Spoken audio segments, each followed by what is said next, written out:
Olá, boa noite. Eu sou Jaziel, professor de filosofia. Estou fazendo uma série de leituras sobre o livro Sobre a Brevidade da Vida, de Sêneca. Ontem eu li a primeira parte, o primeiro livro, o primeiro capítulo, dependendo de como vocês queiram entender.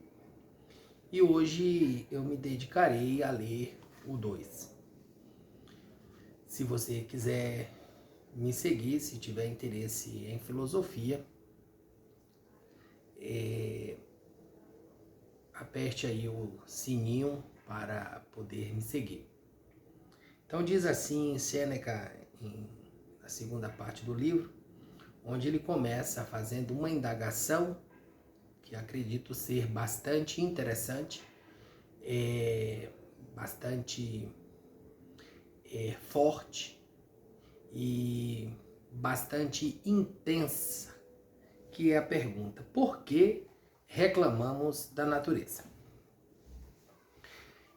Me parece que há uma reclamação geral, nós temos bastante pessoas reclamando da natureza, mas especificamente, conforme foi dito ontem, me parece que a questão aqui é em relação ao tempo de vida. Então ele diz o seguinte: ela se comporta com bondade. A vida, se você sabe como usá-la, é longa. Porém, um é preso por uma avareza insaciável, outro por um empenho ativo em atividades supérfluas, um exaurido por uma ambição que sempre depende do juízo dos outros, outro conduzido por um desejo incessante por todas as terras e todos os mares na esperança de lucro. Alguns são atormentados pelo amor às armas, constantemente tentado levar perigo aos outros, ou tementes que outros levem perigos a si. Então me parece que há aqui uma questão trazida por Sêneca, dessa perspectiva de como os seres humanos desperdiçam as suas vidas. Há aqueles que, por um servilismo voluntário, são consumidos pelos cultos aos seus superiores ingratos. Muitos se detêm na perseguição à sorte alheia ou no lamento quanto à sua própria. A maior parte, que não busca nada em específico, jogou-se em meio a novos projetos por uma leveza inconstante, vaga e displicente consigo mesma. Há alguns nada que possa lhes ditar um caminho agrada, e o destino os surpreende despreparados e bocejantes. Tanto que eu não posso duvidar que seja verdade aquilo que foi dito pelo maior dos poetas, à maneira de um oráculo. Especificamente, aqui, né, nós temos uma citação do maior dos poetas. E diz o seguinte: pequena é a parte da vida em que vivemos.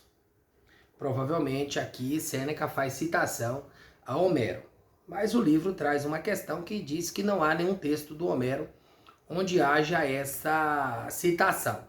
Então, nós não encontraremos por aí tão facilmente. Tudo que resta de fato não é vida, mas tempo. Vícios urgem e nos cercam por todos os lados. Não nos permitem emergir ou mover os olhos em busca da verdade, mas nos empurram imersos e presos em direção ao desejo. Nunca lhes é permitido voltar a si mesmos.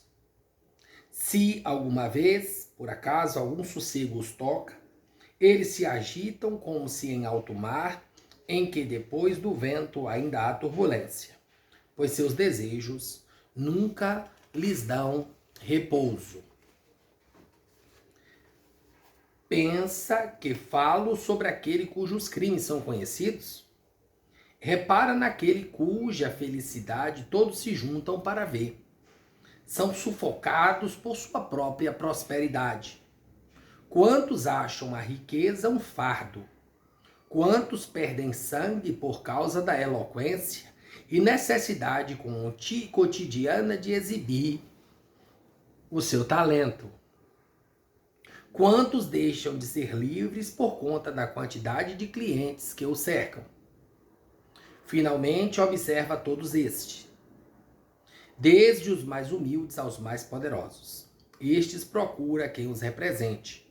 Aqueles aceitam, o outro é julgado, outro o defende, aquele julga, ninguém faz caso de si mesmo. Um se consome no outro. Busca saber sobre estes cujos nomes são conhecidos de cor. Verás que ele se distingue pelos seguintes fatores. Um segue fulano, cicrano segue beltrano, ninguém é de si próprio. Eu achei bastante interessante essa perspectiva aqui do seguir, né? E eu comecei o vídeo pedindo para vocês me seguirem. Então, acho que é algo bastante interessante para pensarmos aí essa questão do seguir, né? De que cada um a sua perspectiva, né? Aqueles que alcançam a fama, aqueles que alcançam um determinado grau de reconhecimento social, eles conseguem adquirir bastante seguidores. Isso, obviamente, não tem nenhuma relação com o mundo contemporâneo. Sêneca está falando de algo lá totalmente voltado para Roma, nós não temos nada hoje parecido, tá? Portanto, é completamente insana a indignação de alguns. Reclamam por causa do desprezo dos superiores, porque estes não tiveram tempo quando queriam ter com eles. Alguém que nunca tem tempo para si mesmo ousa reclamar da soberba de outro? No entanto, de tempos em tempos, aquele olhou para você, quem quer que você seja. Ainda que um semblante insolente, ele emprestou os ouvidos às suas palavras. Deu-lhe um lugar a seu lado. Mas você nunca lhe dignou olhar para si ou ouvir a si mesmo.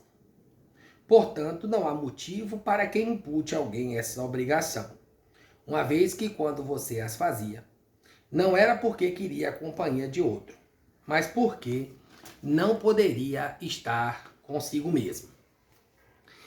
Me parece que há aqui uma questão talvez bastante fundamental,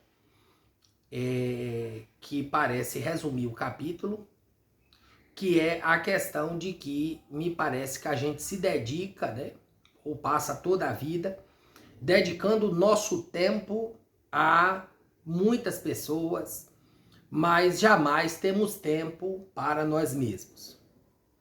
Isso talvez seja algo bastante complicado, porque me parece que a gente, assim como os nossos olhos, que a tudo vê, mas jamais se viu, somos igualmente arrastados, pois vivemos sempre em função de outros, ou em função de outrem. Me parece que há aqui um processo da busca por passar tempo consigo mesmo.